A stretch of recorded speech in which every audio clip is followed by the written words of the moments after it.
Ce programme vous est proposé par Sansa Studio en partenariat avec Skywood, la solution innovante et durable.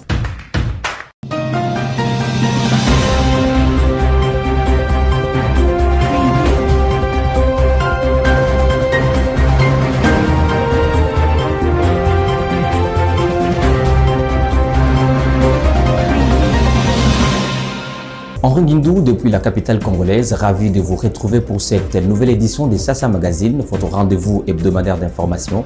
Mesdames et messieurs, bienvenue.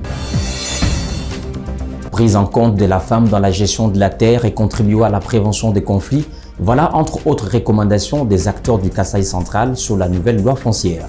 Ces amendements ont été proposés à l'issue de l'atelier des consultations initié par CFLN. Sasa Magazine. Dans ces magazines, nous irons à la rencontre de l'une des victimes des conséquences de la guerre Cameroun-Nsapou, bénéficiaire aujourd'hui de l'appui de l'UNHCR. Les acteurs du Kasaï central se sont prononcés sur l'avant-projet de loi modifiant et complétant la loi portant régime foncier et immobilier en RDC.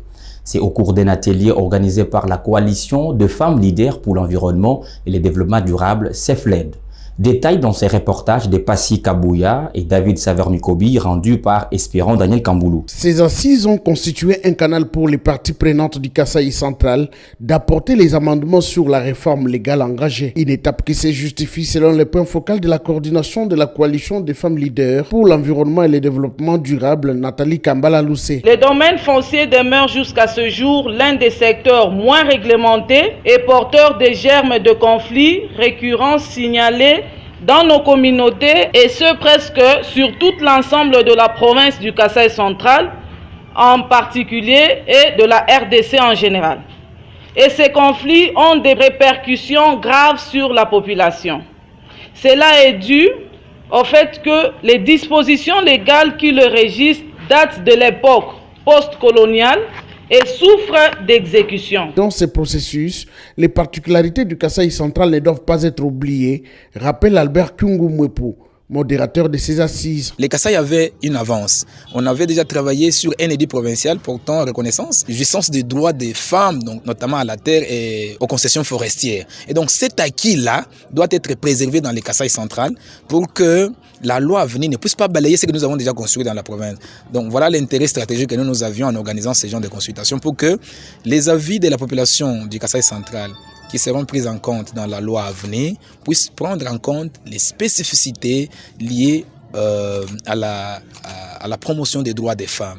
Donc les femmes ont des droits à l'héritage, à la jouissance des terres comme tout être humain. L'un des participants, Maître André Richard Loubala, souhaite que cette réforme contribue à la prévention des conflits. En RDC, nous avons eu beaucoup de conflits liés au foncier et nous espérons qu'avec la nouvelle loi qui est participative dans le sens qu'il n'y a pas seulement que les politiciens, les gouvernants, mais aussi il y a la participation même des pouvoirs coutumiers et des communautés locales dans la gestion de la terre. Nous pensons que cette nouvelle approche peut, si pas mettre fin, mais diminuer sensiblement les conflits fonciers. Skywood, la solution innovante et durable. Près de 26 000 élèves finalistes viennent passer en toute quiétude les épreuves préliminaires de l'examen d'État édition 2022 au Kasaï central. Faisons le point sur le déroulement de ces épreuves avec Marlène Kankou. Sur les 25 165 candidats, il n'y a que 7 984 filles qui participent à cette session préliminaire de l'examen d'État, édition 2022. Statistique encore très faible, selon le conseiller du ministre de l'EPST, venu superviser la mi-session. Il invite les parents à prioriser aussi l'éducation des filles. Maître J.C. Kalala Moubaya. Nous nous sommes rendus compte que près de 22 000 candidats ont été alignés pour ces épreuves de hors-session. Le taux de représentativité de la jeune fille demeure encore faible dans la province éducationnelle du Kasaï central 1, mais nous osons espérer que très prochainement, parce que là il en va de la responsabilité des parents, ils continueront à comprendre qu'il faut envoyer tous les enfants, filles et garçons à l'école. Aucun incident majeur n'est à signaler à l'issue de la ronde que nous avons faite. Le directeur de la province éducationnelle Kasaï central 1 est satisfait de voir ces épreuves se dérouler dans la quiétude sans aucun incident. Arthur Mputu. La circonstance qui nous réunit en ce jour consacre une deuxième étape de l'examen d'État après celle de l'épreuve préliminaire. Vous le savez mieux, tant que moi, que l'examen d'État est une des souverainetés nationales et emblématiques de notre pays. C'est par la raison pour laquelle les autorités, tant nationales que provinciales, ont l'impérieux devoir de présider à leurs opérations, toutefois que celles-ci se pointent conformément au calendrier scolaire. C'est le gouverneur intérimaire du Kasaï central Tarsis Kabatouchila Mbouyamba qui a présidé la cérémonie du lancement de ces épreuves à partir du centre situé au lycée du Souminina. Après le lancement, la délégation a effectué une ronde dans quelques centres pour se rassurer du bon déroulement. Parlons à présent de cet appui de l'UNHCR qui soulage les calvaires de la bénéficiaire. Madeleine Biabou est fortement touchée par le conflit Kamounan-Sapou. Elle a perdu sa jambe gauche par mine antipersonnelle. Plongée dans une tristesse sans précédent à cause des 5 enfants qui ont péri dans cette turbulence, l'UNHCR lui est venu en aide. Espérant, Daniel Kamboulou et Marlène Kankou sont allés la rencontrer au village Lusenga. Suivez. Madeleine Benny Biabou était cultivatrice active jusqu'en 2017 quand un jour, du retour de champ, elle va poser sa jambe gauche sur un engin explosif qui va emporter ses membres inférieurs. Elle est inactive parce que vivant avec handicap. Quand la guerre s'est éclatée, nous avons tous couru vers la forêt. Lorsque je revenais chercher à manger pour les enfants, c'est là que j'ai piétiné cet engin. Comme si cela ne suffisait pas, ces 4 garçons et sa fille ont péri dans le conflit Kamounan-Sapou, ainsi que tous ses biens, y compris la maison. Aujourd'hui, grâce au projet Villagisation du Haut Commissariat des Nations Unies pour les réfugiés, elle a un abri où elle, ses 2 enfants et ses nombreux petits-enfants habitent. Une raison de plus pour elle de remercier le HCR. Je ne souffre plus d'où dormir.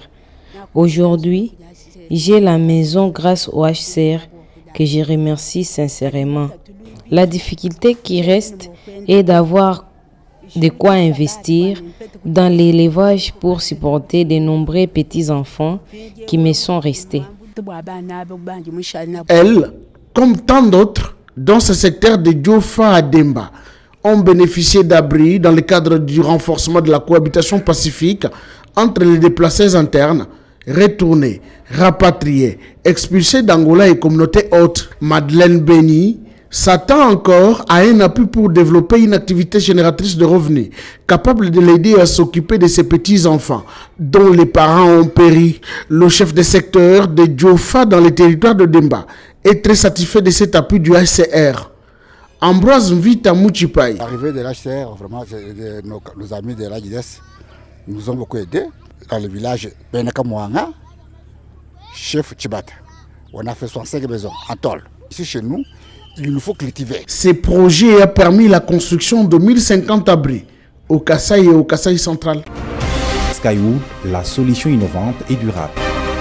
La résilience économique de l'Afrique et la canalisation de l'appui financier du Fonds monétaire international sur le continent, ces questions ont été abordées à Accra au cours des échanges qui ont réuni les délégués des différents pays. Le ministre des Finances de la RDC, qui a représenté le pays, évoque les bien fondés de ces travaux. Suivez. En 2021, on a décidé d'accorder 100 milliards de plus à l'Afrique. Il y a eu un consensus sur le fait qu'il fallait donner 100 milliards de plus à l'Afrique.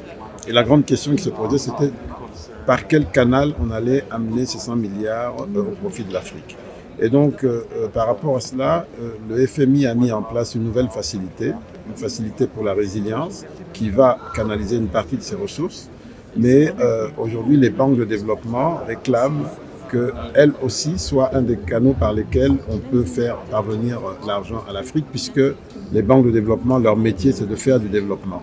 Et le vrai problème que la crise a révélé, c'est que les pays africains sont en retard de développement et donc il faut plus d'argent pour plus de projets avec plus d'efficacité sur le terrain.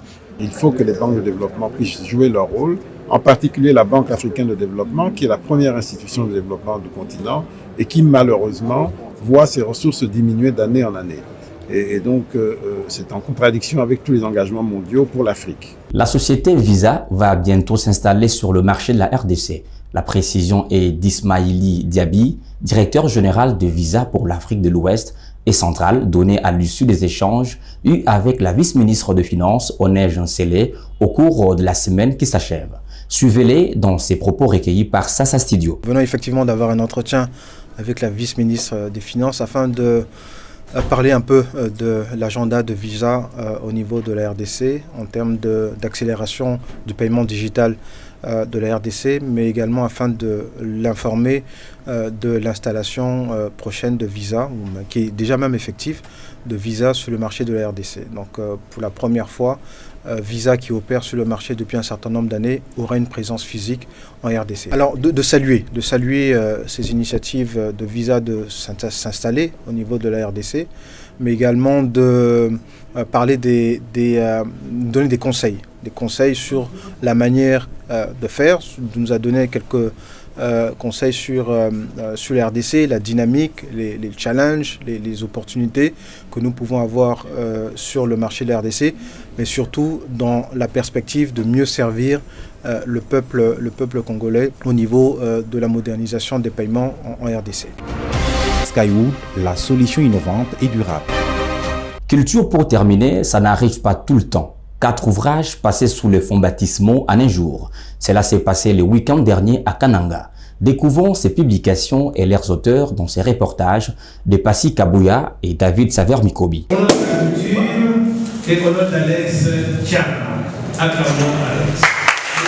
Trois auteurs s'illustrent dans cette production scientifique. Maître Alexandre Tchama met 2 livres dans les rayons littéraires.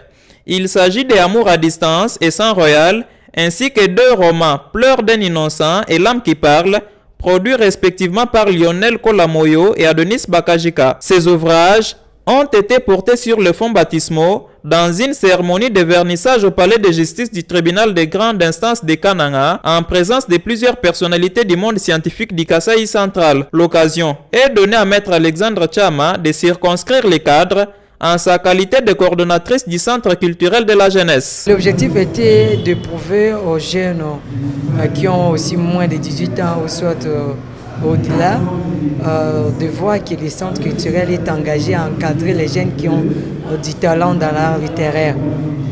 De connaître que le Centre n'a pas seulement pour vie de faire du théâtre ou bien sensibiliser, mais aussi encadrer les jeunes ayant du talent. Pour l'auteur du livre Pleurs d'un innocent, Adonis Bakajika, son ouvrage transmet les messages d'amour et de mieux vivre ensemble dans la communauté. Le message que je transmets à travers cet ouvrage, c'est de nous aimer d'abord les uns les autres, parce que Dieu est d'amour. Ne pas surtout attendre d'aimer pour nous aimer ou nous réaliser pleinement, parce qu'il y a des gens qui pensent que l'avenir, il y a des gens qui attendent pour faire des choses, ils attendent d'aimer. Je lance un message vibrant, je leur dis de ne pas attendre d'aimer, mais de nous réaliser pleinement au présent. Tous ces nouveaux-nés sont désormais disponibles au Centre culturel de la jeunesse, à la Maison du Livre, au Centre international de motivation, mais aussi à la bibliothèque provinciale. Le plaisir était pour moi de vous présenter ce magazine. Merci de nous suivre sur différents médias partenaires et à travers le monde sur C-Direct. N'oubliez pas de vous abonner sur notre chaîne YouTube